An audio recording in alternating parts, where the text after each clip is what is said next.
This is episode 129, returning to the place you started. Introducing Jess Smith on the BTS Creative Academy podcast, UNCUT. With me, your host, Martin Colton. So, Jess. Hello. Hello. Welcome Thank to the you. podcast. Thank you for joining me. Thank you for having me. It's very nice to have you here. So I've got a little tradition Okay. at the beginning of these. Yeah. We do a little clap at the beginning. To clap together. Okay. It's become a thing. I was doing it at the beginning because I was trying to find some way to easily edit the video and the sound together. Yeah. And so I did this clap by myself, and then the guests started joining me, and so I do that every time now. So Okay. Would you like to join me? Yeah, of course. Yeah, so we just go 3, 2, 1 and clap. Okay. 3, 2, 1. There we go. And we're in. That's the beginning of the podcast. So how are you, Jess? Yeah, I'm doing good. Yeah. Yeah. So you're a dancer. Yes. Yes. Yeah, and teacher as well. You're a teacher as well. Dance teacher. Yeah. Okay. Well, where do you teach dance? Several different schools in Stortford and Silverworth, Harlow, and Cheshunt. Oh, okay. Yeah. So what type of dance schools are these? Proper like dance schools from when you're 4 years old up to 18 before you then go off if you want to do college and Right. Okay. yeah, to go in the industry, or you just do it as a little hobby after schools. So these like after school club type. Yeah, in type the evening places? or Yeah. weekends. Right. Okay. Yeah. So you're a teacher within the school. Yeah, I mainly teach acro dance at the moment. Acro dance. Yeah. I'm dumb. Like, I know nothing about dance. It's like So gymnastics, okay. but it has the dance side to it. So you still do all these dance moves, but you just do some flips and tricks in it as well. Right. That sounds Yeah. very. Is it a new thing? It's a new thing to me. I only used to do gymnastics when I was little. Mm-hmm. And then one day a teacher was like, "Oh, can you teach acro?" And I was like, "Oh, never even heard of it." So did a course, and now I can't do any of the tricks. Like, I can't backflip or anything. I'm just there to spot. So you can teach it, but you Yeah. don't necessarily have to do it. No, like the kids say to Right. me, "Oh, can you show us how you do that?" I'm like, "I can't even get into a bridge, so no." I can help you though. That's a really interesting point. Is how do you teach someone if you can't do the thing yourself? I guess I don't really know. You just sort of, when you teach, you sort of just say you're there for to help them. Mm-hmm. So they always know how to do like a cartwheel, but they may just need the confidence of having a little help. Yeah. So I can do a cartwheel, but when it comes to like a more technical move, you're just there as support, because usually kids will throw themselves into anything, but sometimes they just need that help there. So sometimes you don't need to do the move, you just have to be there for support And guidance. Yeah. Guide them through the technique. So what are these places called that you do the dance at? So the first one of the dance schools that I'm teaching at is one that I used to go to when I was little, Jenny Myhill School of Dance Okay. in Bishop Stortford. I teach at Dance Scene in Harlow and Demi Moore's School of Dance in Cheshunt. Wow. Yeah. So you're really connected out there in the local community dance world. So do you do stuff? Did I see you do some stuff professionally as well? Yeah, so I graduated when COVID was just started. Okay. That must have been interesting. Yeah, I did. For dancing especially. Oh yeah, I was doing ballet in my living room. I was doing my final year, so I was doing everything in my living room basically, and then graduated. And then sort of waited for a couple of years, did little jobs, like worked on a scare maze and did like some Christmas work as being an elf and this and that. The normal kind of entertainer type jobs, yeah. Just to get my foot through the door. And then one day I just decided to audition for a holiday park and did 2 seasons down there in Devon, being a dancer. And is that good experience working at a holiday camp? It's different. I, as a child, never went to anything like that. So I didn't know sort of what I was getting myself into. But it's long days. But it is good fun. Like, I met some of my closest friends down there, and you're all there supporting each other, and it's just it's a different world. You don't realise until you step out of it, and you're like, oh, actually, there's another world going on. So it's almost like a little bubble within that space. Yeah. I've got tons of questions about the holiday camp, but what I really want to know is kind of like, where did dancing kind of start for you? Have you always been like a born entertainer? Well, my mum sort of chucked me into a class at like 4 years old. Okay. And was like, here you go, because all your friends are doing it. And apparently my mum always says I didn't really enjoy it at the start. Like my teacher wanted to move me up, but I just wanted to stay with my friends and just be there with enjoying it as friends instead of actually learning. To do the friendship thing. Yeah. And then I sort of I did other clubs as well, like brownies, swimming, all that sort of stuff, and realised that actually, no, I enjoy doing dance. And ever since a young age, I've always been like, I will be a dancer. I'm going to be on like the West End. That's still my big dream goal in life. But I've always, as a little child, been really involved in it. But yeah, my mum was the one that chucked me in, because my brother does acting as well. Okay. So he was doing the acting side, I was doing the dancing side. So we're a very creative family. Okay. It's often the way, isn't it, that once one person in the family is creative, it kind of spreads to another person. So who was the creative person first, you or your brother? My brother. Was he? Yeah, he's 7 years older than me. He did all the like after school clubs of acting and everything like that.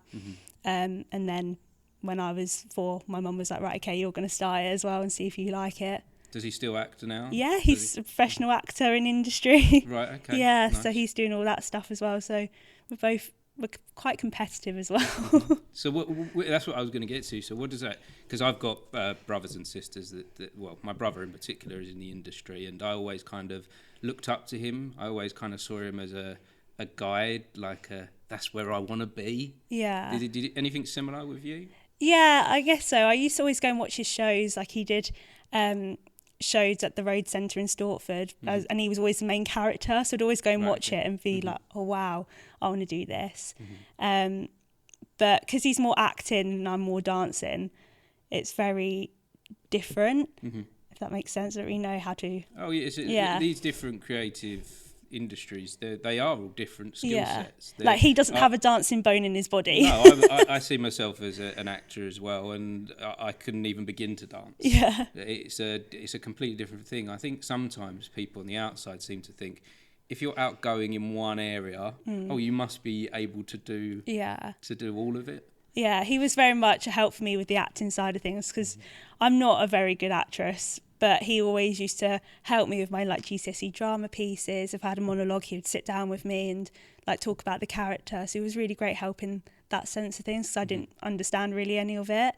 Whereas when he had to do a dancing bit, he'd always come to me and be like, can you help me just turn on the spot? And I'm like, yeah, of course. So you're able to offer that support back. Yeah. To him, yeah, because these even though in maybe not be good in one area or another, they do kind of cross paths, don't they? Yeah, definitely. As a dancer, you often need to perform in an acting kind of way.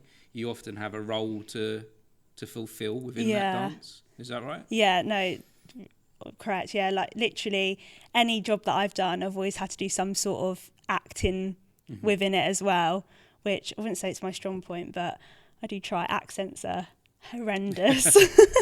Yeah, accents are hard, even for people that consider them. Again, myself, I say I'm an actor.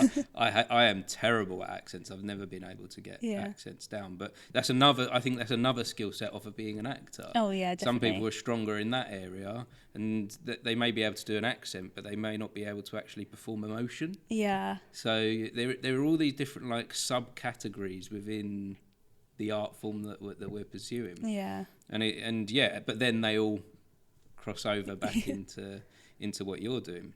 I often think about when I see things like, I don't watch it regularly, but like when I see Strictly and I see the dancers on there, you can always tell the good dancers are the ones that give a acting like performance within their dance. Yeah, definitely. It adds something completely different to it, doesn't it? Yeah, as soon as if you're on stage and you have no expression, no one's going to watch you dancing. Like even if you're doing a backflip but you have nothing on your face, everyone's going to be like, that's boring. Yeah. Whereas if you show some sort of emotion, whatever stance it is, straight away, even if you're rubbish at dancing, they're going to look at you straight away and go, oh, wow, look at that girl's face, she's really good at dancing. Yeah, there's definitely something in the if you see a dancer not smiling at all, there's just nothing there, is there? Even if they're doing all the routine perfectly, but their face is dead, Yeah.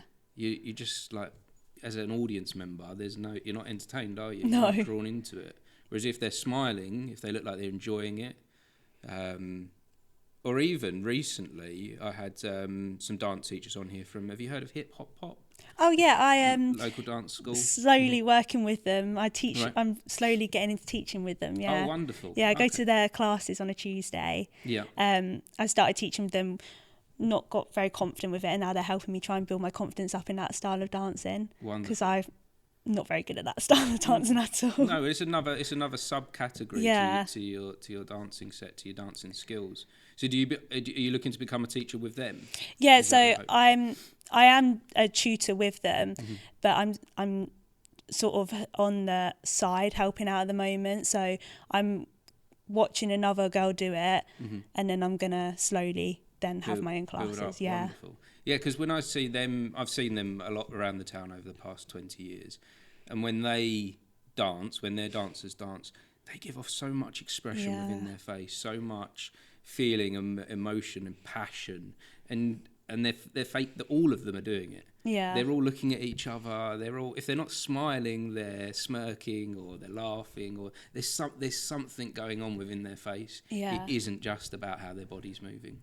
No, yeah. It's honestly, as soon as, like, we just recently had a dance show over the weekend, and you just watch the kids that are performing on the stage that have that presence of smiling. You're like, oh wow, and you just forget about anyone else that's there. You do. It's the bit that draws you in, isn't it? As an audience, that's the bit that captivates you and engages you. Is the emotion that they're giving off. Yeah.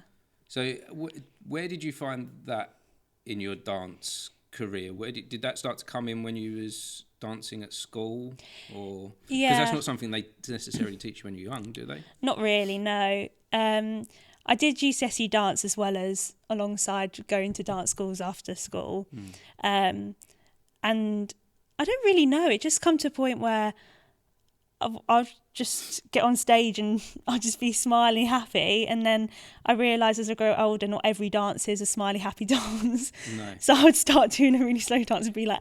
So do you think it's where your own personality came into it? Yeah. You was able to be your best self, Jess. Yeah. And you're really enjoying it, and therefore you're engaging well with the audience. Whereas some people might not necessarily have that personality type. No, yeah. So they have to practice it. Yeah, I think it just came naturally to me. Like, I consider myself quite a bubbly character. So if you got me on a stage, as a young kid, I'd just be smiley, happy. Even when I did my first ever dance show, I hated the blackouts. So a teacher had to lead me onto the stage and put me on my friend's bottom. Okay. So we were like lying on, and then as soon as the lights came on, I was fine. But then as the lights came off, I was like, oh, and then they had to like get me off slowly. What was it about the black? Tell me about the blackout. So what happened when the blackout was going on? What was that feeling? I guess because I was only about 5 or 6, and there was this massive stage and there was just no lights, and I was probably thinking in my head, if I fall off this stage, or where am I going? And I just used to cry basically. So in the end they thought, right, okay, we need to get a teacher to take Jess on and then make sure she gets off okay. But when the music was on and the lights were on, completely fine. And I think even for adults, I think that can be quite a daunting scenario to be in. Being on a stage in complete darkness, it's not a normal environment to be in. And then you just see this like heads all in front of you, and you think, oh wow. And then as soon as the lights come on, you're like, oh, it's fine. But yeah, I don't know why. As a little child, I just hated anything like that, or like loud noises, like bangs and stuff. I would be crying. So as you're now teaching, like you're teaching quite young people now, do you have a lot of empathy for the way they can be? Yeah, sometimes like when they're scared, I was that age, so I know that it's a bit of a scary thing, but I always try and convince them that you'll be fine once you're on, you'll love it. But when they get a bit stroppy, I get a bit like, oh, I can't deal with you, because I think kids nowadays have a lot more attitude. I've realised as teaching them, and I don't know if that's to do with social media or stuff like that. They always do have a bit of an attitude, and I sort of just have to, I don't want to draw attention to it, so then they know that, oh, if I go into strop, Jess is not going to run after me. I think they realise that I have empathy for you if you're scared and you want to try your best, but if you're just stropping around, I'm not gonna react to that. No, which is fair, and it's you said like kids nowadays. So what do you feel like kids the way that they're responding to things at the moment? Do you feel like there's a social thing going on? I feel like I know schools are struggling. Yeah, with kids a lot, aren't they? I worked in a school for a couple of months and then had to teach and dance and then had to leave because of how like horrible the kids were to me as a teacher. But obviously with a dance school, the kids decide to come because they want to do it, but you still get a bit of a I know it all, I know more than you, even though you're older than me, so whatever I say is correct and whatever you say is wrong type situation. And I do think that's due to them having like mobile phones and going on all these social media apps and everything like that. But in schools it's a lot different to dance teaching in like a club where they want to actually turn up to. Yeah, where they want to turn up, and there's other kids that, because when you're at school like normal education, you're chucked in with a load of people that just live in your same postcode. Yeah. Like you don't necessarily click or gel with them. I didn't click or gel with most of the people when I was at school, but you find in the clubs that are that you do outside, they're more your type. Yeah, because they want to learn, and once you tell them, because a lot of the kids don't realise that you were them once, so a lot of them are like, oh, especially the dance school where I used to go to when I was younger, all the kids are like, oh, you did this as well, Jess, you danced on the stage. I'm like, yeah, I was you once. And I think they'd like, oh, they just think that it's a hard if you think back when you were young, did you ever look at an adult and go, you were like me once? You don't, do you? Not really. I used to look up to the older girls that were like, it was like their last show, and they like, wow, that's going to be me one day. But I never looked at the teachers and thought, oh, you were me. Yeah, it's a strange concept, really. Isn't it? And as soon as you tell them, they're like, what? And they get all starstruck, and I'm like, oh, thanks. And the show that we recently just done, I was in the adult tap, and all the kids were like, wow, Jess, you're really good. And I was like, well, I hope so, because I've trained for so many years as a dancer. But I just think they think I just do it all for fun. Yeah. Well, maybe they don't think at all. No. They just see you as what you are in that moment, and then that's it. Yeah. Like, there is no consideration about the path that you've taken. So what's that like being back at the place where you started? Oh, I love it.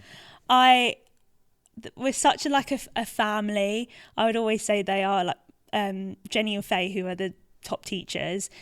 I class them as family to me, like my dance mums, because that's all I've known since I was younger. And then I went off to go to college and uni. Sorry, did Jenny and Faye, did they teach you? Wow. Yeah, well, Faye was, when I did my first show, she had her last show, and then she taught me a bit later on. But they've always taught me from a young age. So when I left to come back, I was like, this is where I'm meant to be. Like, I've just never gone. Yeah. And I don't know, they're like, oh, Jess, you need to go. But I'm like, I will be here forever. Like, is there really anything wrong with that? No. Finding your place where you're happy? Yeah, just honestly, it's just, I feel so comfortable. And you see all the kids, because I helped out when I was 16. It was like my first ever job that I had, helping out on a Saturday. And the kids then were tiny, and now they're the older girls that are leaving, and I'm like, oh my gosh, like this is so surreal that I'm literally watching people go through the school. But yeah. Wow, that is nice that you get to experience that you get to see that. Yeah. So then, did you go and study dance outside of school? Where did you go? So I went to Performers College and did a foundation year there, and then I couldn't. I got into other dance colleges, but my family just couldn't afford it. So I went to uni instead and did dance and performance there instead of going to a college. And at the time, it was all that if you went to a college, you were going to get into all these jobs and you're going to be amazing because you've got the name behind you. But I feel like more now it's like you go off to uni and you can still get the same job as someone else. But when I still remember that day that my mum came into work and she was like, you've got into this college. And I was like, so excited, but she was like, I'm really sorry, we can't afford it. And my heart just sank, and I was like, oh. And then it was all, well, you need to go off and go somewhere. And I was like, I don't want to. I want to go off to college. And then my family sat down with me, had a really long chat, and was like, look, just try uni, see what you think of it. And it's best decision I ever made. Really? Yeah. What would you? So, what are the big differences between the two, college and university? What are the? I think, well, when I was there, most colleges didn't have a degree course, so you were literally just dancing all day, whereas at uni you'd dance in the morning and then you'd have your lectures in the afternoon where you had to do all your written work. So, but now colleges are getting their degree courses in. Right, okay. So it is more feasible to go to a dance college because of UCAS and everything. But at the time when I was doing it, there was not really many dance schools that had the UCAS funding, and you had to fund it yourself. Okay. But there's not really much difference. But in my head, I was like, no, I need to go to a dance college. At that moment, you felt like there was only one way forward. That if I walked into an audition room and they saw that I went to, I don't know, Erdang, I would get the job straight away. But if I went to a university, they were, oh no. But that was what was in my head at the time. But Where now do you think I that realise, idea came from? I don't really know. Because I hear this has been me doing acting over the years. This is the same kind of thing I've heard from a lot of actors coming out of university or drama schools. Yeah. It's all about the name of the place you'd be, otherwise you've got no chance. Hope. And from my experience of going to auditions, I have never once been asked what university, college or place of training did I go to. Yeah. Never. I've just never been asked. No. It's just all about what I can present in that space. I do think it's to do with watching shows and you look in the programme and you see this, like, this person's gone to this college, that person, and you see just all these colleges and you never see anything.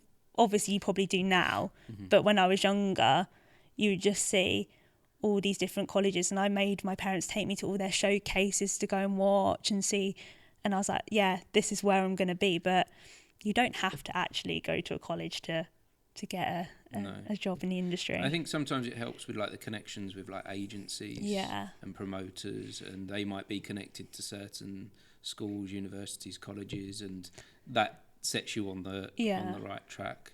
And some places are going to be better than of course than others. But I think what's most important thing is that you do have some form of education definitely behind you.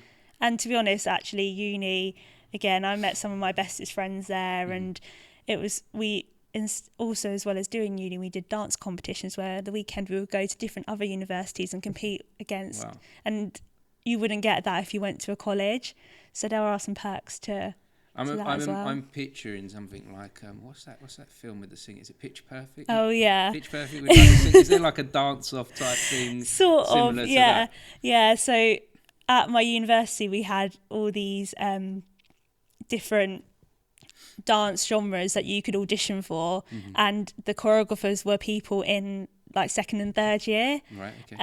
And I got to be a choreographer for 2 years as well.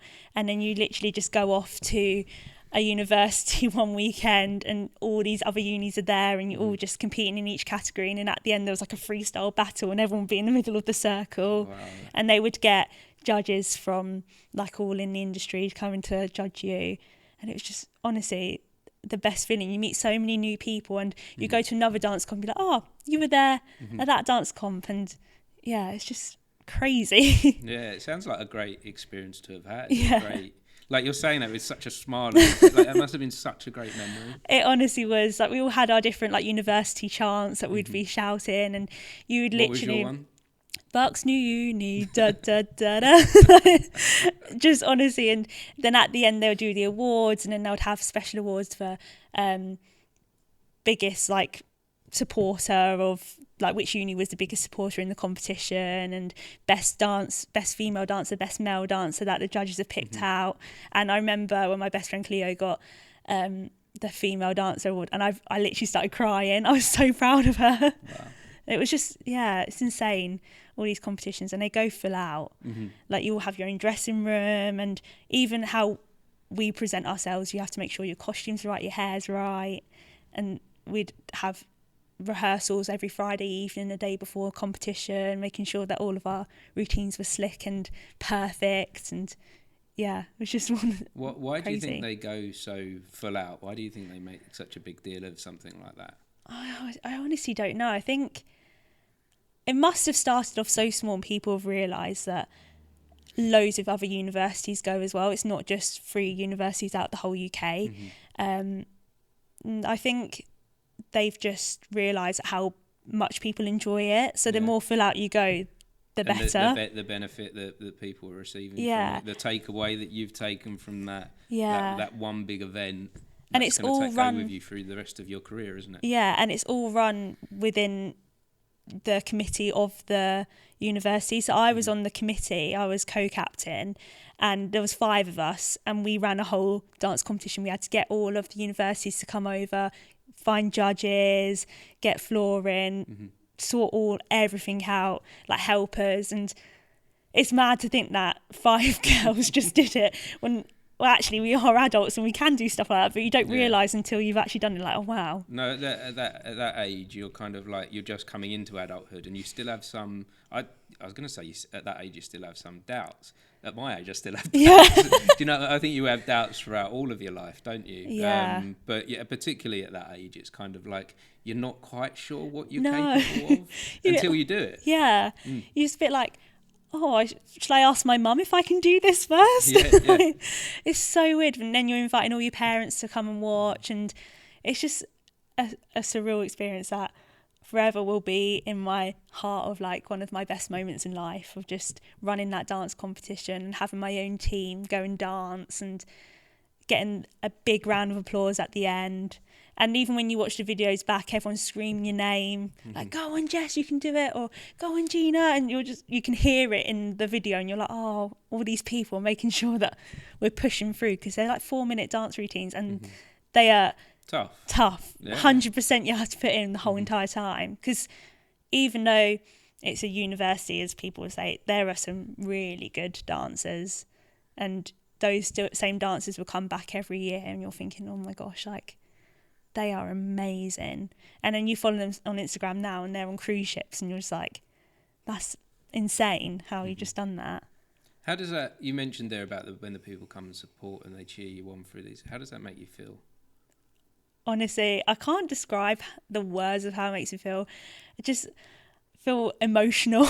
I'm quite an emotional person anyway, but as soon as someone starts cheering your name, something just gets in me and I have to go even more full out, and then I'm like whacking my leg even higher, and probably where I can't even get to. It gives you an energy that you possibly didn't know you have. Yeah. And then at the end I'm like, oh my gosh, and I just start crying and start, oh gosh, is this crazy?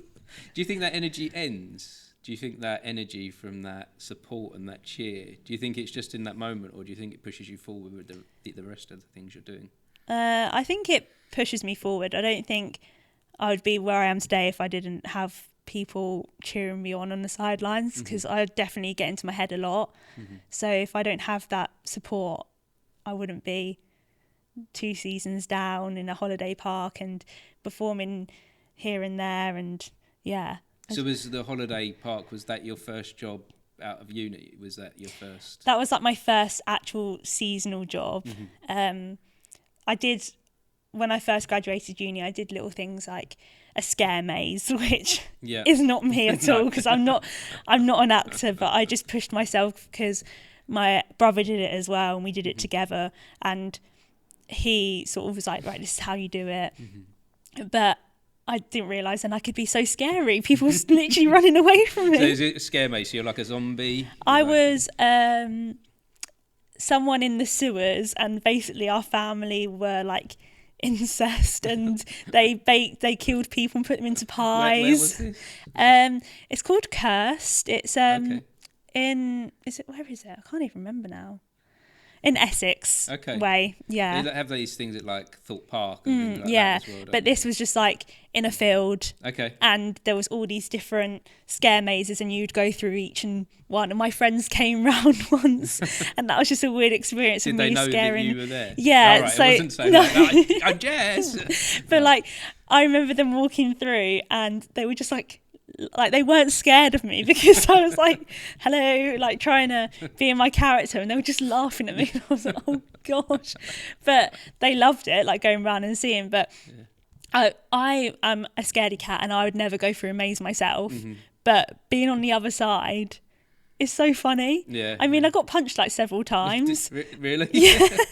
That's not okay. Well, it was kind of like they were just their reflexes, like ah. Oh, right, okay. And so, did you feel like it was okay? Like it wasn't like a full-on? No, it was like attack. a scared of like, Right. please don't hurt me. Because when you go to Thorpe Park and things, they have signs up saying that if you touch the actors, Yeah. you'll be removed from the park, and there's lots of warnings. Yeah. You know, it's just a game. And Yeah, but I feel like when they were punching me, it was not like a full-on like fist fight. It was a reflex, Just a and then they were like, "Oh my gosh, I'm so sorry," and then that made me be even more like creepier. And then they were like, "I'm really sorry," like backing into a corner. So it was kind of funny. It wasn't then going to go and snitch on them and be like, "Oh, this person just punched me, get kick them them out." out." Yeah, true. I went in one near London Bridge. There's a scare thing there. My brother works at London Bridge. Well, he used to. The what? The scare. Yeah, maze the scare one. Is maze. it called London? London Bridge Experience, I think it is. Yes, Yeah. I went there. I think it was about 5 or 6 years ago. It's pre-COVID, but I didn't. That was my first experience of the scare thing, and it wasn't that I was scared. I felt very claustrophobic in there, and that's what I Yeah. didn't like. I felt very trapped in. And I was fine with like the actors doing their like. There's a Yeah. guy with a chainsaw, and there's a guy that would jump out on you and go boo. Yeah. That was all fine. But I remember this room where the walls were getting smaller and smaller Oh gosh, and smaller, yeah. and I was like, I just don't like it. And like it was like this airbag. Oh You yeah. walk through the airbag, and the airbag's like really pushing you in, and I was like, yeah, if I really wanted to get out right now, I couldn't. couldn't, And yeah. that's what for me. I was like, no, just don't. I'm not interested in Yeah. those things anymore.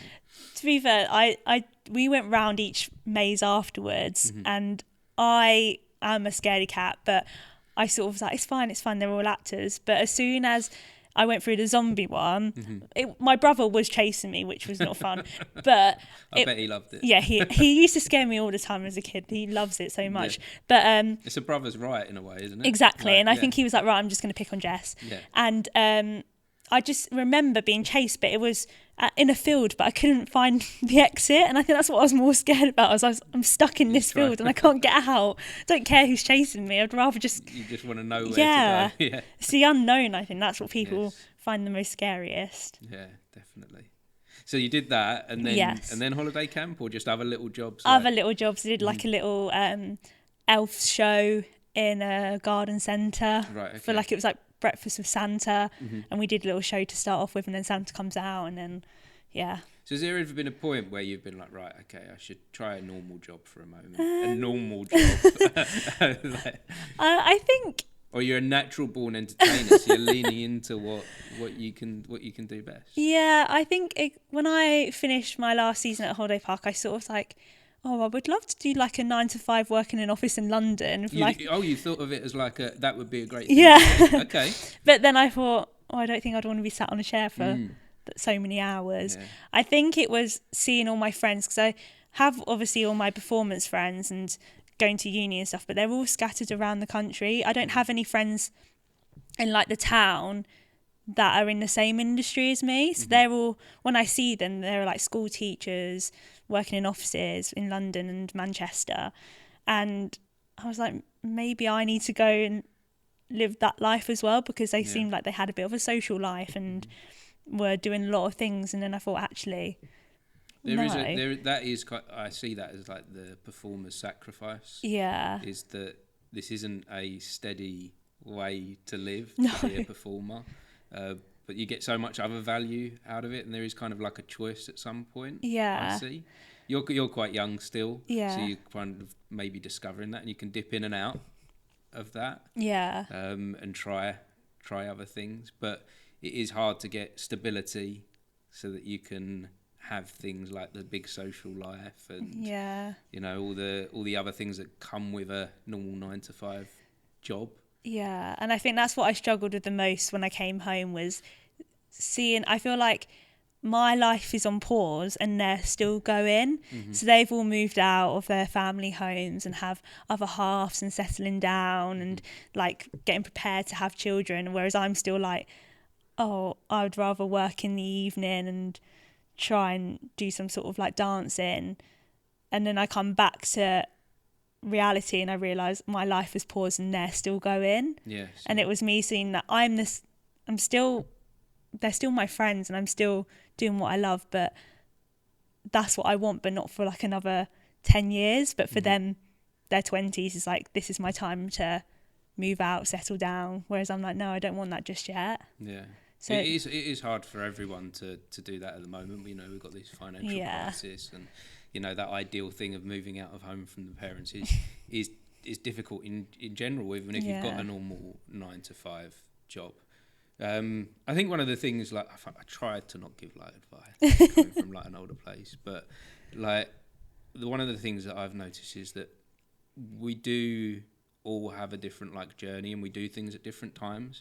So when you're like looking at your friends and they've got the house, the car, and they're going on the holidays, that's just their moment within their life, and you'll have your moment, but just at a different point. Like, it doesn't necessarily mean you won't have it because it's not happening all at the same time. No, you've just got a different thing going on. And I think having an older brother that's in the industry as well makes me realise that it will come at some point, because he only moved out, say, probably like 3 years ago, and he was nearly 30, so it's just like it will come when it comes. But I think I struggled a lot with realising that my friends are sort of on a different path, but I'm on the path that I want to be, so why should I change it to be like everybody else and be a sheep and follow? So how did you come to that realisation? I don't really know. I sort of just realised when I was working that, no, this is what I enjoy. Why would I want to swap it for anything else? It's just, I don't really know. I sort of just one day it's sort of just like, come on, get out of it. You'll be fine. It kind of takes a while to get there sometimes. And it is hard to look at others and, you know, the Instagram life that other people are having, you know, it's all shiny and perfect over there. Well, what am I doing wrong? Sometimes we think. I think, oh gosh, am I on this right path that I should be, or should I be doing something completely different? But I've realised that no, this is where I'm meant to be. Just keep going, and one day you'll have all of that stuff. But I've always said from a young age that I don't want any of that until I'm 30, 40. So why am I then telling myself no? Stop. And do the thing that you're meant to do. You know, because if you stop doing, again, I recently had Jen and Vic from Hip Hop Pop, and they were saying to me that they're getting to the age where dancing they're considering slowing down with dancing because getting older, and that's natural for all of us. It happens with sports people, doesn't it? It happens with footballers. There's a certain point where you can't do it to the level that you're able to do that to now. So why miss that opportunity? Exactly. And I always say, ever since I was younger, my dream was to be on the West End, and then when I'm settled down, own my own dance school. So I'm always, that's what's going to happen. If I don't get on the West End, that's fine. I've still had a good time performing what I've been doing, but it was perform and then settle down, have the life that I would like to have later on, and then maybe have my own dance school and do that until I die. Well, that's a great career prospect. That's a great path to sort of go, right, I know that I'd like to go over here, but over here is pretty good as well. Like, that looks pretty nice. Do you think having that mindset and that goal comes from having done dance pretty much all your life and been a part of all these different dance schools? I think so. And when I was training as well, I used to do competition groups where we'd go off and perform, and exams as well, going in and doing an exam to move up to another level. So I've always, and shows twice a year, like once every 2 years. So I've had all of that, everything handed to me to be like, this is what it's going to be like when you're older and you go out. So I've always been like, this is what I want to do. Tell me about your time at the holiday camp, because that was a job that I really wanted to do, and I can't for the life, when you brought it up, I was like, I really wanted to do that job, and I can't think why I didn't pursue it. I was coming out of college, and I remember saying to my college tutor, I'm going to look at some holiday camps, and it just never happened. That's just one thing I never pursued, and I'm like, Why?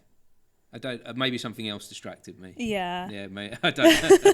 I don't know. But how was it for you? Because it looks like a really fun. It was life. So much fun. To be honest, before COVID came along, I was like, no, I never really want to perform at holiday parks. I want to be on a cruise ship.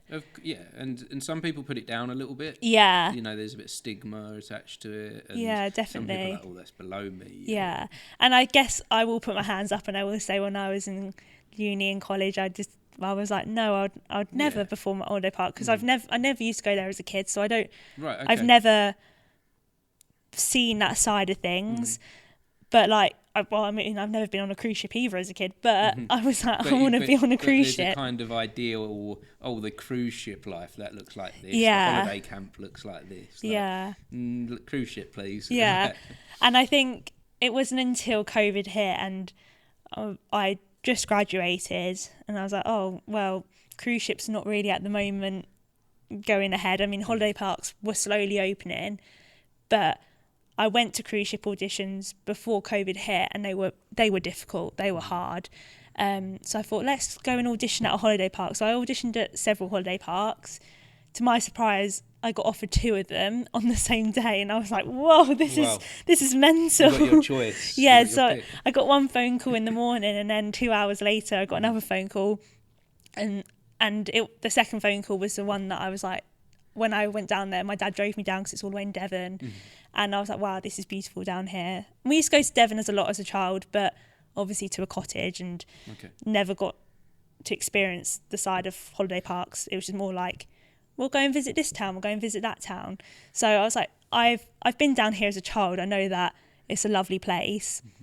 So I was like, well, if I get this job, I'm going to pick this one. And then when I got the phone call, I was like, oh, perfect. And then I literally 3 months later, packed all my stuff up and moved down to Devon, which was crazy because it was so far away from home. But the job it's hard. I wouldn't put my hands on and say, oh, it's the easiest job I've ever done, because it was very, very hard. What's difficult about it?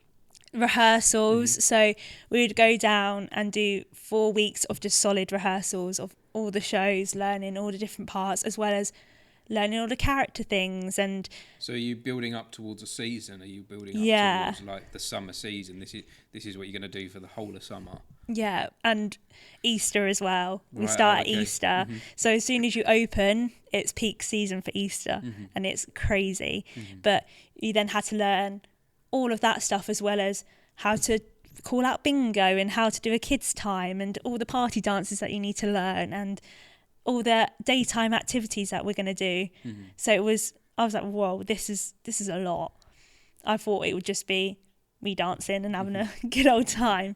But when I did my first season, when we opened for Easter, I'm not going to say I was the best host. I was rubbish. I was so bad. Doing a kids' time, I had a really high-pitched voice and was really nervous, and it was just a crazy evening. I just remember my first evening like, whoa, this is mental. And then as the season went on, it would die down a bit, and then it got to the summer season and it was full on. Like we had pool parties, all like the daytime activities as well, and then you'd go back in the evening and have to do a kids' time called bingo, adult game show. Then you'd have to go and get ready to dance, and then afterwards you'd come off the stage doing a whole show, and you'd have to be like, oh, we need to go and sell take it or leave it tickets. So you have to run out and sell them, and then someone had to be on a late night disco. Like, it is full on, and then you get into your caravan at like midnight and I have to wake up and do it all again. Wow. But you enjoyed it though? I loved it, yeah. I loved it. The second season, I loved it as well. But then as I was getting through the season, I realised I think 2 seasons is enough for me. I don't want to be here forever.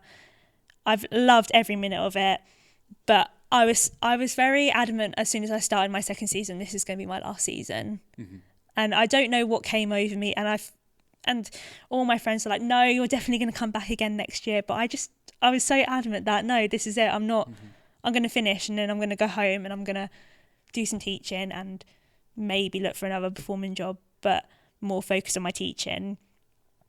And I was so adamant the whole season. And do you think maybe you realised you got what you can get from that? Yeah. Like it was, you'd got it, like, because once you get into like a routine with these things, there's you're not getting anything more out of it. Once it's just like, repetitive, and it's just the same thing happening. Even if you're enjoying it, it's not going to be any different moving forward. It's not going to give anything to you, is it? Like, I was very thankful in the holiday park that I worked at was a family-owned business, so it was only just that there was like there's 2 holiday parks there, that So literally not like next a big door. chain or anything like that. No, which I really liked because it was very like, these are your entertainers. These are like, we treated very well because we are entertaining all the part. Whereas working at Butlins, I assume maybe it might be a little bit different because they're everywhere. Yes, yeah.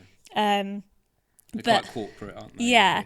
So we had a lot of opportunities of acts coming in and being like, oh, we want some dancers. So then we would dance with them. Okay. And then one of the acts that comes in has given me so many more opportunities dancing at other things as well. So I've gone out of the holiday park and I've danced with them as a dancer in their shows, which has been pretty fun. It's great for making like contacts and... Yeah. Wow.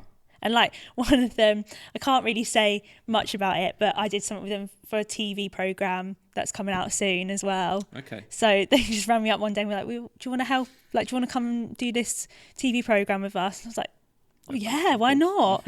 So then I went off, and I've never been so nervous in my life. I was getting interviewed and I'm scared to see what this interview is going to be like, because I was like, because I didn't know what to say. It's hard when you put on the spot in them kind of things. And they were asking me all these questions and I was like, I honestly don't know what to say. My mind's gone blank.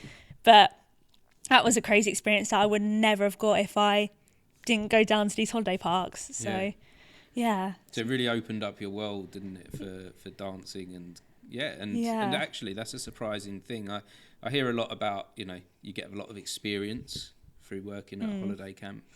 I'm trying to think of someone that's come from holiday camps. Bradley Walsh.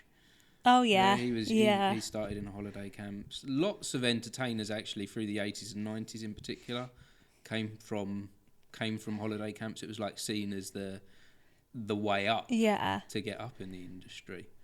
But now it's more cruise ships, so quite a big thing with dancers. And like, if you got told, like, one of my friends has just gone off onto a cruise ship and I was just like, oh my god, that's amazing. But in my head, I think because I've done the holiday parks, I don't think I could do a cruise ship now. No. But what do you think is different on the actual cruise ship? What do you think's different about the experience? Surely like the routines and the setup and the constant go is going to be similar. I think it's very similar, but when I was down at the holiday park, I didn't feel trapped, but because it was, you only had one day off a week you had time in the daytime to go and do things, but you had to get back for the evening. But you had one day off a week and that's when you'd go and explore. And I still felt quite trapped on the holiday park. So imagine being on a cruise ship for 9 months. And you literally, on your day off, you can't go anywhere. Perhaps your room is your escape on a cruise ship, I guess. My brother did a cruise ship and he said he hated it. He enjoyed the experience, but he said he would never do one again because you have no downtime. Like, you share a room with someone in a tiny cabin and you can go off the boat and go and do things, but like, you do the same pattern at least 3 times. So... Yeah, and I was like, imagine if I'm feeling like this on a holiday park, what would I feel like if I was on a cruise ship? Walk down to I assume you was near the seaside. Yeah. You can go to the beach or go for days out where it's a bit further away, and there's lots of nice places. Did you say it was in Cornwall? Devon. Yeah. There's lots of nice places to see in Devon, isn't there? Beautiful, yeah, and places that I've never seen before, and like walks that we went to go and do. Whereas I feel like when you're on a cruise ship, that's it. That's where you are for 9 months. Yeah. So yeah. So maybe you did the perfect thing for you then. Yeah, I think so. Oh, sorry, my belly won't stop rumbling. It's lunchtime, isn't it? That's okay. The mic is quite good at just picking up the points. Just thinking, my belly is rumbling loads right now. Yeah, I think I made the right decision by going down to holiday park, and I made the right decision of picking holiday parks that weren't big holiday parks. Because I think if I did one that was corporate, I would have hated it. Whereas I know people that are at Butlins and like called Haven and they love it. But I think for me, I'm very like I love being in a close like environment. Like I love having like when I was younger and I used to go to dance lessons, I loved being in a smaller class where it was just like 3 or 4 of you instead of a big class where you're fighting to be seen. I've always been like that. That's why I hate going to auditions, 'cause I hate having to fight to be seen by someone. Yeah, what type of what have your auditions been like then? If you're not keen on that kind of, I think I've not had the best experience with auditions when it's like at Pineapple and all of those types of places, because you queue for ages and you get seen for 2 seconds and then they're like, you're cut. you lose all the energy while you're in the queue. Yeah. And you spend so much money to get up there, to stand in the queue for like 2 hours, to make sure you're near the front, to then go in, do your own warm-up, and then do like 2 counts of 8 from the corner, and then be like, okay, you're cut, see you later. And then you're like, oh, that's literally, I didn't get to show you what I can actually do. And I've had some good experience with auditions where they've actually done like 2 hours and you're in there for so long. I love them more like ones. a workshop type of yeah. audition, I remember I did one for a cruise and it was a hairspray audition, and they literally taught us this whole hairspray routine, and we did it so many times, and then they taught us something else, and then they cast. So it was like they literally watch you do as much as you physically could in dancing to then go, okay, this is who we want to see for singing. Thank you for everyone that's come. And I walked out that audition like that was basically a free dance lesson. I loved that. But other auditions where I've turned up and been cut after 2 counts, I'm like, why did I do that?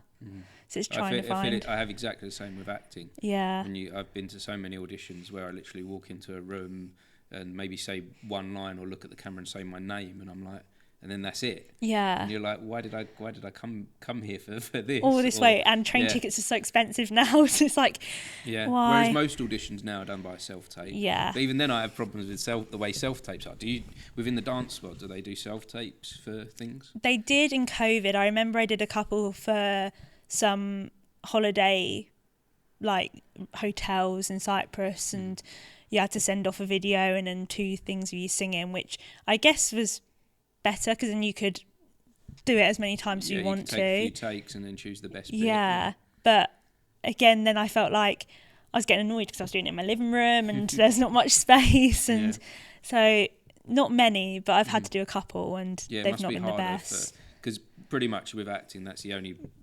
self-tapes at 99% of all auditions. Yeah. And the thing I don't like about that is I know that they're not watching the whole thing. Yeah. That they just dip in and out, because they're probably asking, they can ask 10 times as many people as they could in the past when they invited you to the room. But they look at it, I know they look at it for seconds. Oh, yeah. And you put that work in. I used to spend a long time on the self-tapes when I was first doing them. I'd spend like all day, whereas now I do them pretty quick. Because I'm like, it's not worth giving a day to. No point. But I always remember when my brother used to do self-tapes and we all had to be so quiet around the house, and he'd be like, right, I'm doing a self-tape now, everyone needs to be quiet. He'd be sneaking around the house, and then you hear him stopping like after 2 seconds, and you're like, oh, come on, please. Just get it over with. You know what, that's the same as my kids.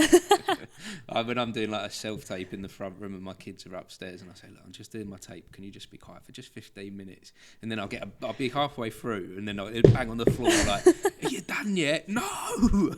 That was literally me with my brother. Yeah. And because our rooms are next to each other, I had to, like, if I wanted to go to the toilet, I'd have to sneak across, and or he'd be like, oh, I need to go and do one in the garden. I'm like, why? Yeah. So well, natural weird. light is to doing it outside in natural light. If the daylight's quite good, it can be quite helpful. It's just so funny when he used to live at home, how we had to be all quiet every time, and he had such a loud voice as well, so you'd know when he'd finished or when he was still doing it. I'm quite lucky. I've got a shed, and I do them in my I've insulated my shed, so it's quite warm and cozy in there. But I do them in there now. Oh, that's good. So that I'm separated from all of them. And occasionally the neighbour will decide to drill or something random. Oh yeah. So I have to then sit down and I'm like, come on. Please stop, please. But it's like interesting how like the world has changed though, hasn't it? That it's brought it's brought everything to the home, hasn't it? Yeah. You know, like we have to put ourselves out there to the world from where we're based. So we have to kind of like find some way to evolve and adapt to that. Yeah, because I remember doing I had to go and ask Jenny if I could use the hall for like 2 seconds just to film doing some showgirl walks from a corner to send it off to a company. I guess that's the best way. If you know someone that you can borrow a space, if you know somewhere you can go. In fact, I do a lot of them here. I do a lot of my self-tapes here as well. I don't blame you. Because it's most of the time it's quite quiet. Like this. So, yeah, if you can find a space, that's probably the best thing, isn't it? Yeah, and then I had to ask my friend to like, oh, do you mind just like sparing 15 minutes just stand and hold my phone? She's like, yeah, sure, like, thank you. Have you not got a tripod? No. No, you need to get a tripod. I do. That's like industry standard for auditions, get a tripod and a ring light. Or even like a ring light like this one with a little camera clip on it. Yeah, I have a ring light like that, but the camera, when I put my phone in, it just flops. Oh, you brilliant. got a cheap one. Yeah. Yeah, you need to get a good one. Read the reviews on Amazon first. Yeah, I should do that. Yeah. So, but when you ask your friend, though, do you feel like that's beneficial to have someone there with the audition, or could you do it? Is it better to just be on your own? Yeah, when I had to do that one, I asked my friend who dances. So she teaches as well, but we do completely different styles of dancing. She does more like the Strictly Come Dancing styles, and I'm more of the jazz, ballet, that sort of style that would be on a holiday park type situation. So she knows sort of what it's meant to look like.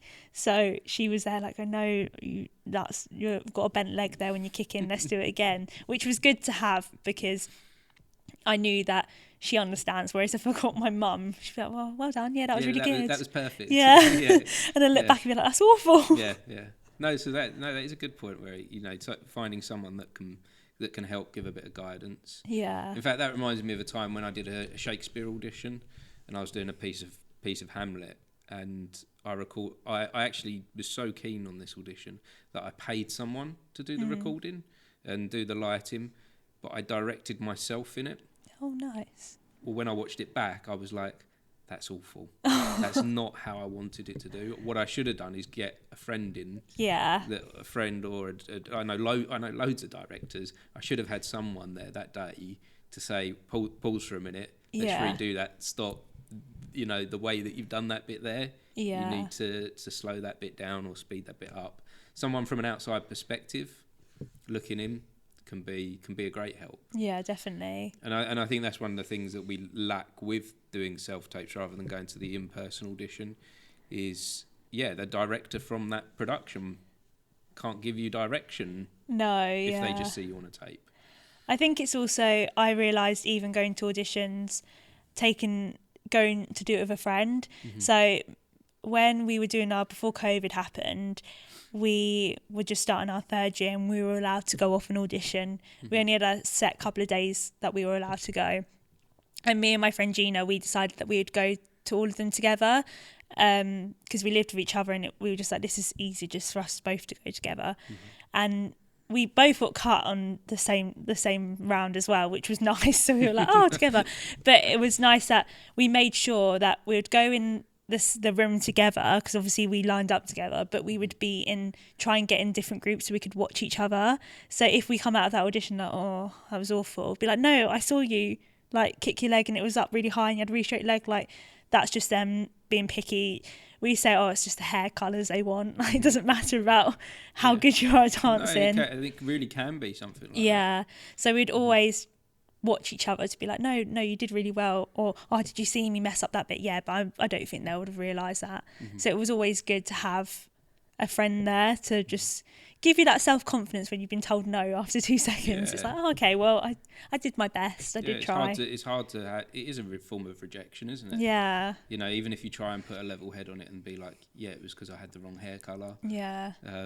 It's still tough. It is. Being told no. Yeah, and we tried to make we'd be like, it's fine, we'll just go shopping in London instead. So we just go off. That's a really good positive way to deal with it. And I think that helps you continue to push forward with this. Yeah. Is to turn them them days that maybe not so good into a better day. Yeah. Or I remember when we went to an audition, this was after COVID and auditions were starting back up again, and we stayed over the night before in a hotel and we both went, it was for a Disney audition, and she'd already done the holiday parks. This is before I'd even gone on to the holiday parks. She had done a season at Holiday Park.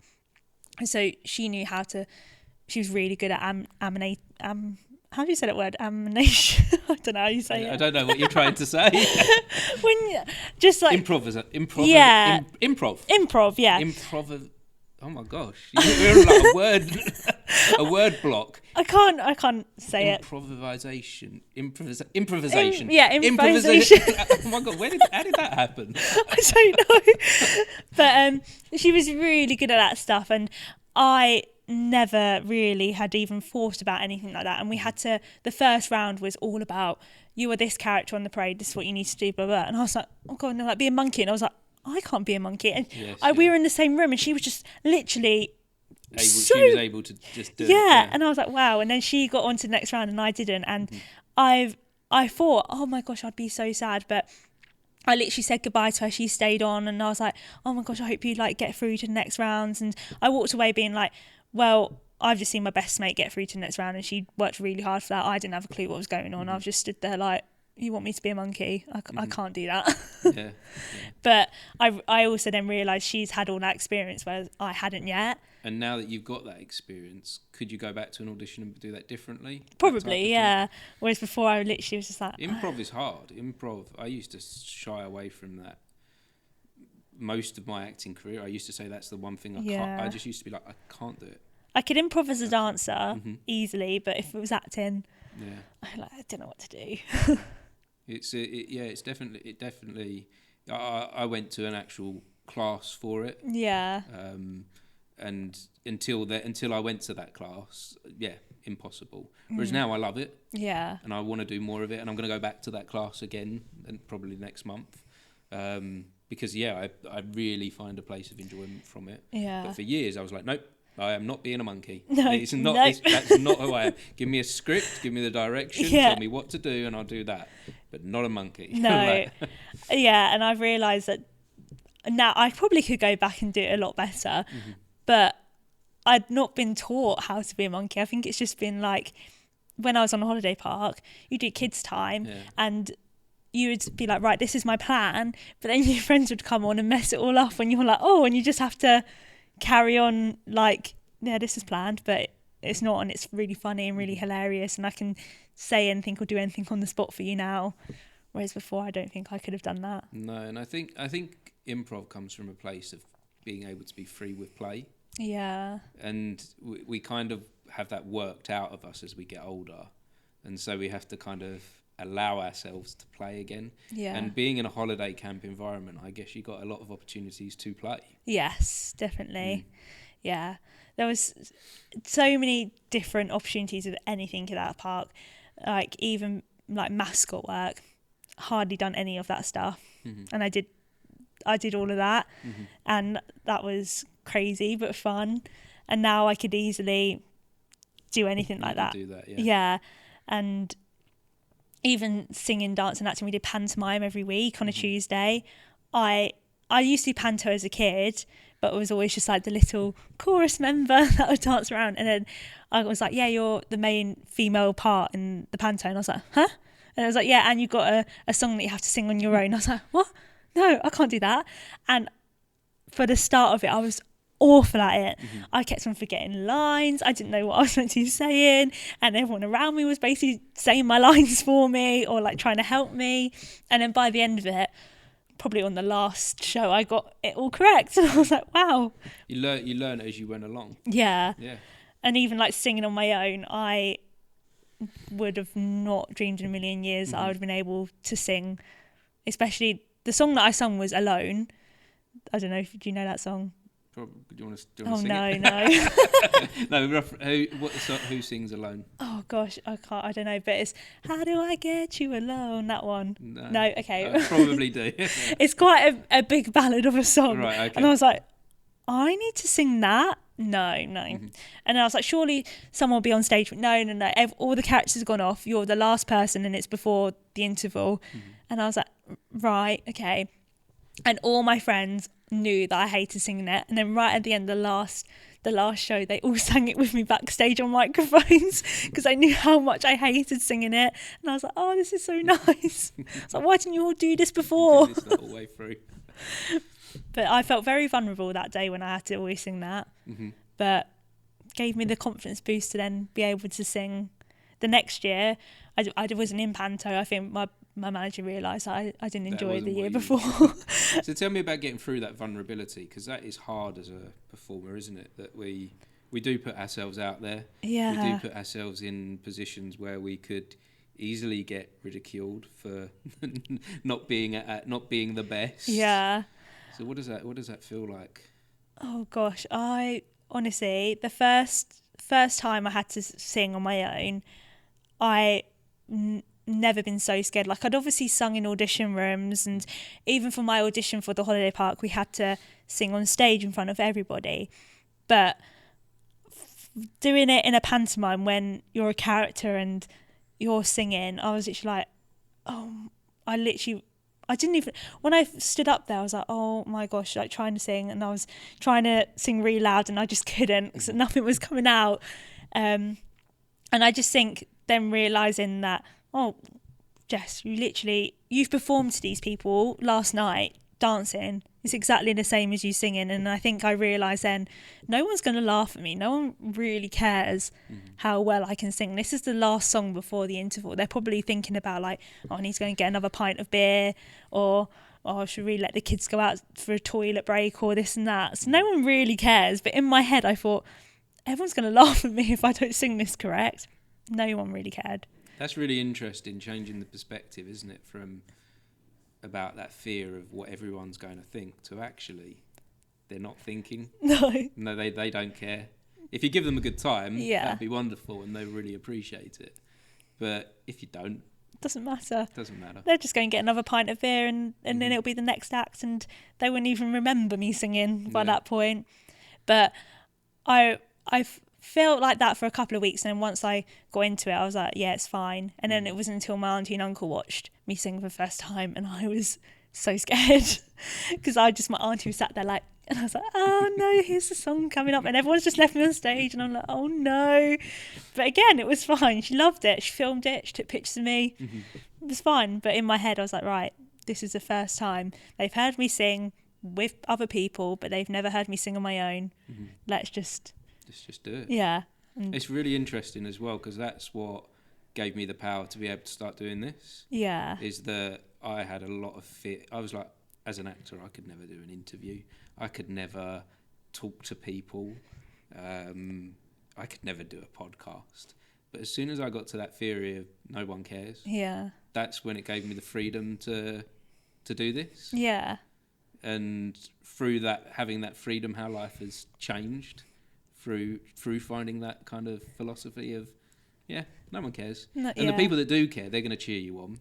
Like, you said about your supportive family. Yeah. And they're going to be there cheering you on no matter what you do. But all the others... Doesn't matter. Yeah. And it also helps with the stuff that we put on social media. Yeah. As well. Because that can be quite daunting, can't it? Because I've seen that you also share your dancing career on social media. You have your dancing page. I get so scared when I post anything. I would always remember in lockdown, I was like, right, I'm going to post my first ever singing video onto my Instagram. Why not? Let's just do it. And I think I took the video like 5, 6, 7 times, sent it to Alex, who was my singing teacher. And is this the Alex that I know? Yes. So she taught me from when I was like year 11. Wow. When I decided, okay, I want to actually proper be a triple threat, I need to start singing lessons. And I remember sending it to her, and she was like, right, you need to do this, you need to do that. Okay, go back to it. And it was like, I'm doing all of this for my Instagram, where I should post whatever I want and no one should really care. But I was never been so scared. And then all my friends commenting, oh my gosh, you can sing. And I was like, well, not very well, but I'm trying my hardest. And then that gave me the confidence to be like, right, okay, I can post whatever I want on here. No one really cares. Everyone wants to see what I'm doing. I know it's lockdown. I'm literally dancing in my kitchen or outside, but singing in my bedroom. But it's something different that people might want to actually hear me sing. So why not? Yeah.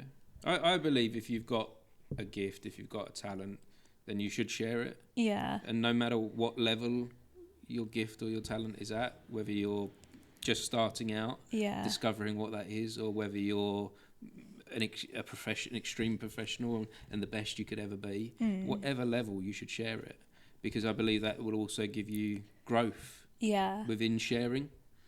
Yeah, because now I look back on that video, I'm like, oh, it wasn't the best singing video, but I've posted like other videos of me singing on stage on the holiday park, and I'm like, that's where I've gone from there to that. Like that's amazing.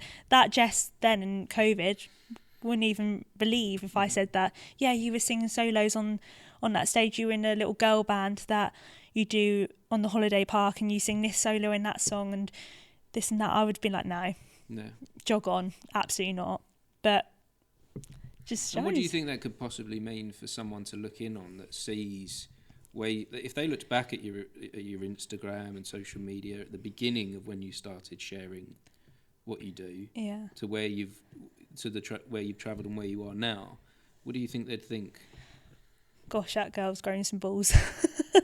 Because I think I was very, like, every time I posted something on when I first started off, it would be me in a dance class with other people around me, never like a solo, like, oh, there's me in the black top at the back, like I would put that in the captions, to then post now where it's like me on stage with like two other girls, but they're dancing while I'm singing. It's like, oh wow, you've gone from that to that, you've really decided to actually know, this is who I am, this is me as a dancer, not as little Jess in the back just doing a little hip hop dance. It's actually like, look, I'm on stage doing what I love. Yeah, it's really powerful, I think, to share your journey too. I think it can give a lot to others, a lot of hope. Yeah, because we all start somewhere, don't we?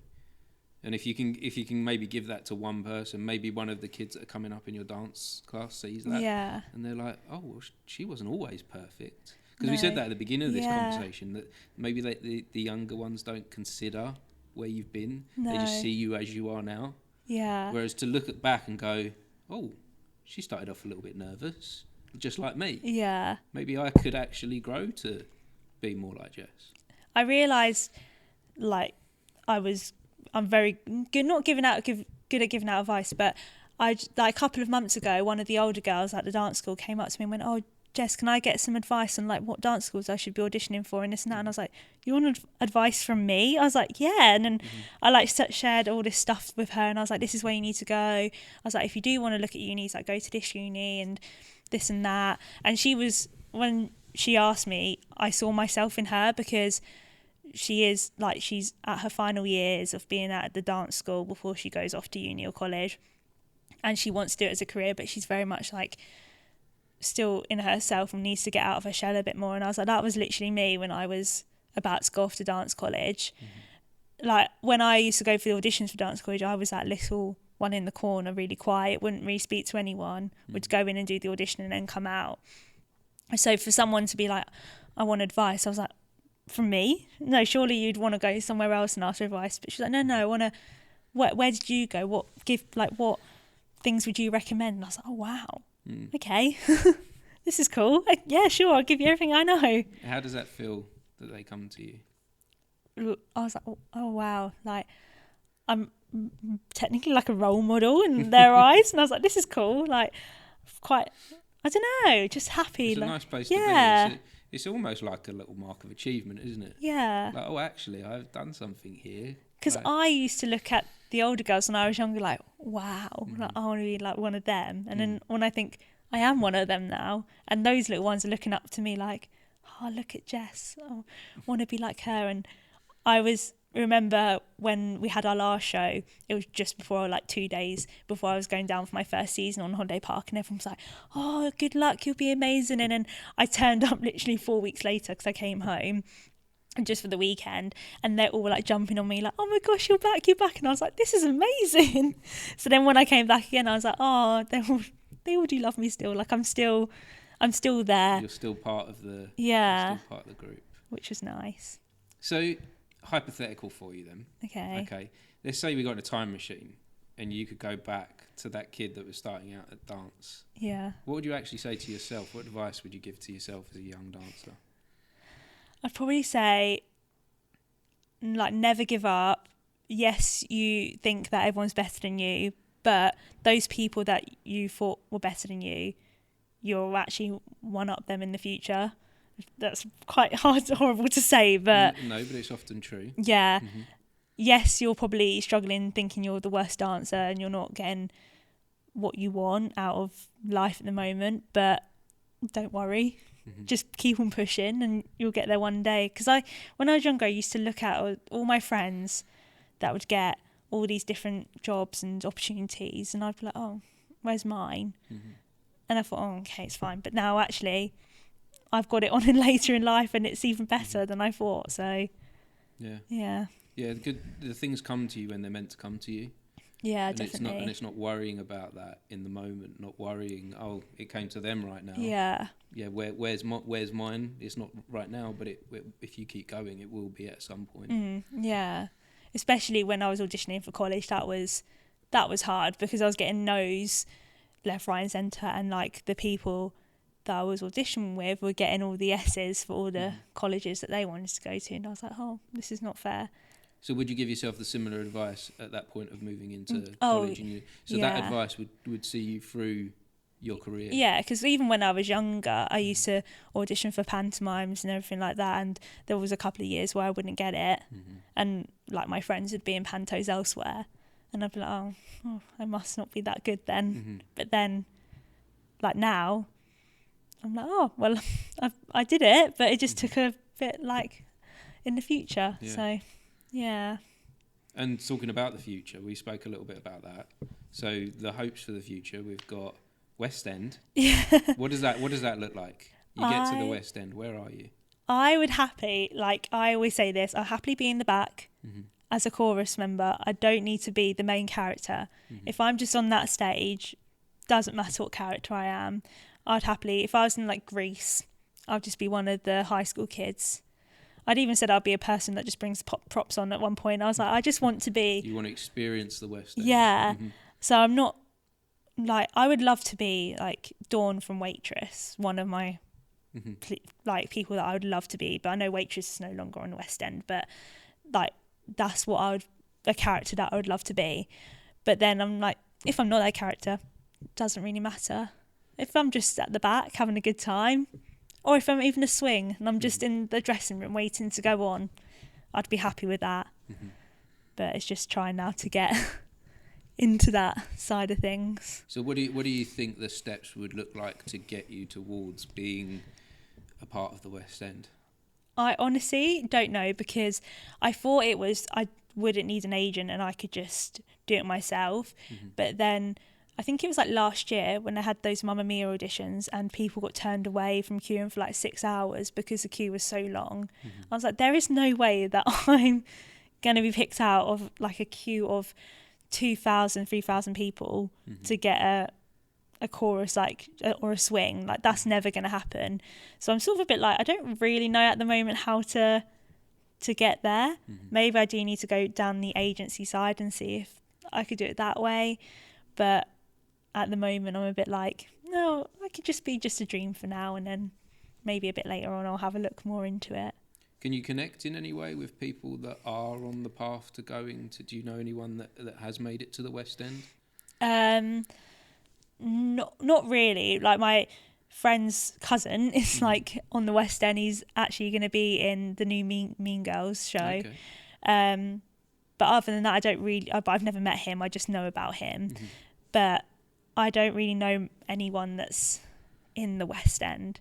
So I don't know how I could even get my foot into the door.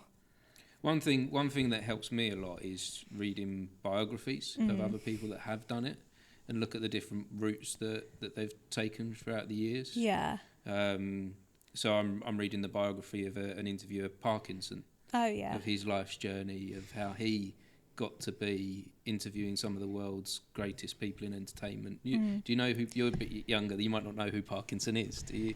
Not really. No. In the 80s, 70s, 80s, and 90s, he was like the biggest interviewer in the UK. Oh, okay. He sat down with everyone from Muhammad Ali to Arnold Schwarzenegger, just every big name on the planet. He sat down and had a conversation like this, and I'm like, I would like to do that kind of thing, to sit down with some big names. Yeah. So how am I going to get there? I didn't know Parkinson, but I can read his story. I can look through his path of how he got there and go, oh, well, I could do something similar to that. I could take that bit. And so that's how I'm kind of looking at the future. What did people in the past do?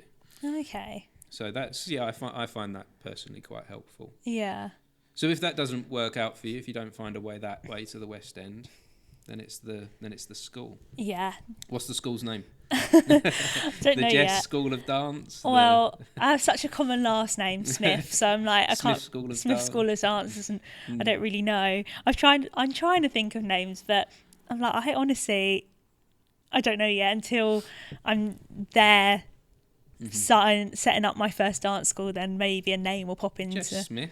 Jess Smith School of Dance. I mean, rolls off the tongue. Maybe I'll use that.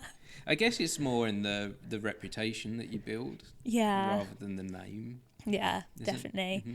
I also think I probably wouldn't do it around this area because I obviously teach at so many dance schools around these areas that I wouldn't want to take kids away. So I'd probably have to move away and then go from there, because I'd feel really bad if I was like, come to my dance school. It is hard to become a competition with your friends, with the people that have helped you along the way, all of a sudden being like, I'm going to take your business now. Like, I don't want to do that. No, that's quite a difficult thing to do. Yeah. But there is a lot of people out there. There is a wide audience of people coming up that want to be taught dance throughout the country, throughout the world. Yeah, I always look at, if I'm driving to different places, if I go past a village hall, I'll quickly look and be like, oh, is there a dance school advert in the window? Because maybe I could go here. But it's not going to be for years and years. I think that's why I'm starting my teaching more to get an insight into how a dance school runs, because there's a lot that goes into it. And I feel like I need to get the knowledge and the training and all of that before I actually go off and do it myself. Wonderful. Yeah. It does sound like you've got a bright, positive future ahead of you with your dance career, whichever way you go. I still like to perform as well, so hopefully I went through a little section where I thought, I'm done with performing, that's it. But now I perform at the weekends by doing little parties and for Kelly. Right, okay. Yeah. Oh yes, you know Kelly. Yeah, I do. Okay. I started that in January, so I'm still very new to it. It's very much. Is that like princess parties? Yeah. And mascot stuff and everything like that. Yeah.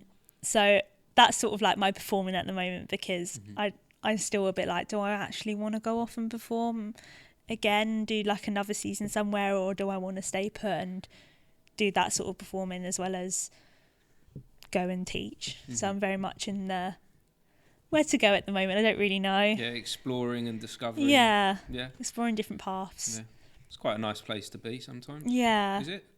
I think so. I think sometimes I have moments of like, oh, I do miss being on stage, and I still have a lot of my friends that are still down in Devon on the holiday park, and they're posting all these pictures of them dancing and stuff, and I'm like, oh, that looks amazing. Like, I miss that so much, but I always have to tell myself, no, Jess, you're making the right decision with what you want to do. Like, you could have done another season at Holiday Park and you probably would have loved it, but then you would have been another year back in teaching, and you wouldn't be at all these dance schools at the moment teaching everywhere. You would still be in Devon doing dancing, but you wouldn't be getting yourself out a little bit more. So I've sort of had to keep on telling myself that I've definitely made the right decision. Yeah. And that's a good philosophy to have. Yeah. That positive mind talk, because it can be easy to have the negative mind talk. So if you can strengthen that positive mind talk, that's wonderful. Yeah. Well, this has been lovely, Jess. This has been good. Thank you for joining me. Thank you for sharing your journey so far. Thank you. I do look forward to seeing where you go next. I'll be sure to keep following what you're doing. If anyone's interested in seeing what you're up to, where do they find you? On my Instagram, which is Jessica_Charlotte_dancer. Okay. That's where I post mainly everything. At the moment, not much has been posted because I've sort of figuring out what I'm doing, but hopefully I'll start posting a bit more once I get back into everything that I've been doing. Wonderful. And I'd just like to finish with saying thank you to anyone that's been watching or listening. We appreciate you for joining this conversation. Do you know where people need to go if they want to find out more about the podcast? Instagram.